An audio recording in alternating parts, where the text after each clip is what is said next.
Hi, hello everyone. Welcome to my channel. আজি মই আপোনালোকক ওলকচুৰ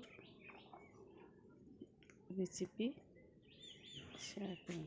এইটো ওলকচু বেলেগ বেলেগ ঠাইত বেলেগ বেলেগ নাম, কিছুমান ঠাইত হুচি বুলিও কয়।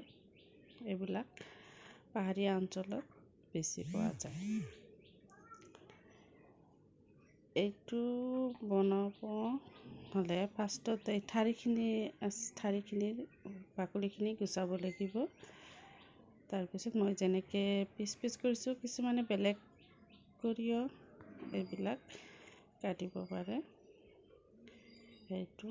এইবিলাক কটাৰ পিছত অলপমান নিমখেৰে, যেনেকৈ দেখাই আছোঁ ভিডিঅ'ত, তেনেকৈ নিমখ দি মাখিব। তেনেকৈ মাখি পিছত গৰম পানী দি অলপ ধুই ল'ব। ধুই লোৱাৰ পিছত ভাজিলে হ'ল। কেৰাহীত মই গৰম তেল দিছোঁ, অলপমান নহৰু দিলোঁ।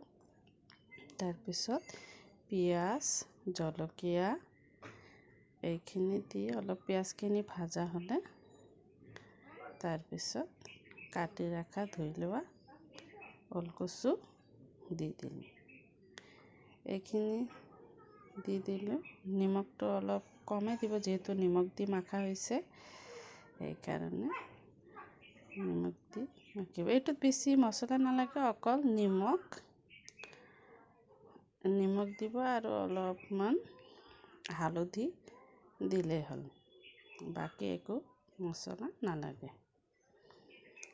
অলপমান মই নিমখ দেখাইছোঁ, এতিয়া অলপ হালধি দিম। হালধি দিয়াৰ পিছত এনেকৈ ভাজিব, লৰাই থাকিব, ভাজিব। এনেকৈ ভাজোঁতে কালাৰখিনি অলপমান যেতিয়া চেঞ্জ হ'ব, ভাজিব লাগিব অলপ। মই ইয়াত কমকৈ ভাজা দেখাইছোঁ, আপোনালোকে যেনেকৈ খায় অলপ বেছি ভাজিলেও একো প্ৰব্লেম নাই। ভাজি থাকিব, যেতিয়া সিজিব তেতিয়া আপোনালোকে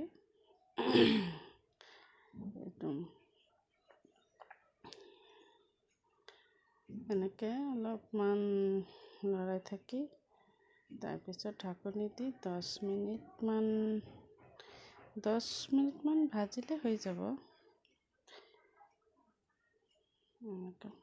সোৱাদ টেষ্টি আছে। আপোনালোকে ঘৰত বনাই খাই চাবচোন কেনেকুৱা লাগে। Thank U.